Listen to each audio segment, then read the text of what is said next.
Okay, so the campuses are racially and culturally diverse. Provide the ideal environment for students to develop global competencies. This means they have different cultural perspectives, and also they try to understand why this particular culture does so and so. So in FGCU, 60.9% of the students are white, and 23.2% of the students are Hispanic. However, as for other races such as Native Americans, Asians, African Americans, the total percentages only amount to 14.5%.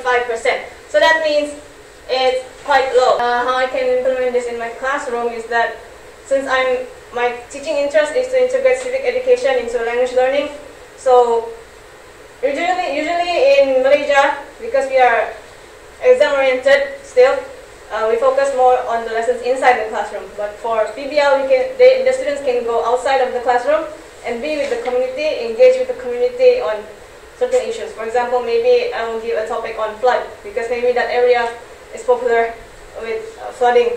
So they could go out, they can ask the people there, also maybe the community leaders there, and just ask questions and find out what are their opinions, what are the mitigation plan for that area. For example, they could just ask the people outside. They can interview or give a Google form maybe. The important thing is that they engage with the community outside of the school, outside of classroom, because that way they know what is going on with the world, rather than just being confined in the classroom and then they don't relate what they learn in the classroom with the outside world. So this PBL gives exactly that kind of opportunity for the students, and I want my students to know to not be apathetic to social issues, even though they are still young and even though they cannot vote yet. I want them to have that early exposure, so that when they graduate, when they are out of secondary school, they will know that, okay, this issue is important. I know who to go to, and maybe I could meet up with the elected officials and tell them, because I am a citizen and I have the voice to tell that, okay, this flooding is a big problem and it has not been solved. So I want my students to be outspoken, not only in the classroom but also as citizens.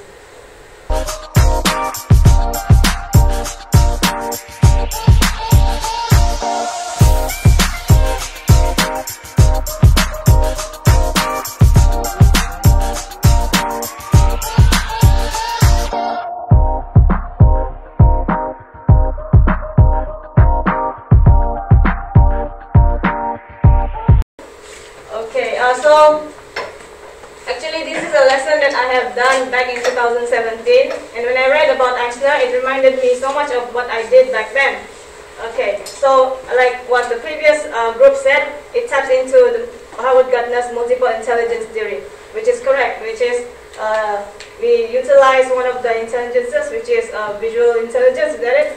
Yes. So next is the product of what my students did.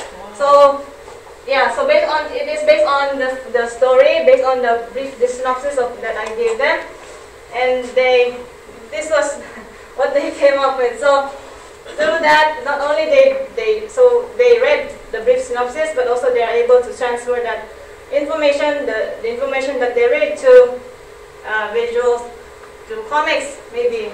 Yeah, so they do understand that. So through this, they can understand the story. And also, one of the things that Eisner mentioned was, you don't know the language doesn't mean you are not smart. That's one of the things that Eisner said.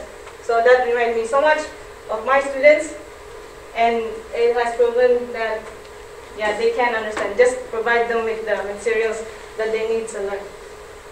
Yeah. Thank you. What's this? Great. I love it. You already were doing either and you didn't even know it, right? Yeah. All right.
Whatever it is that we're doing for the company.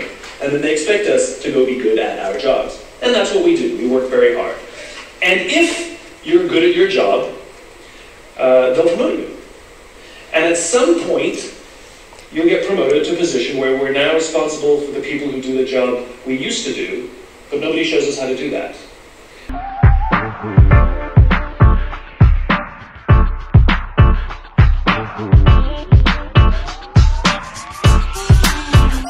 Mm-hmm.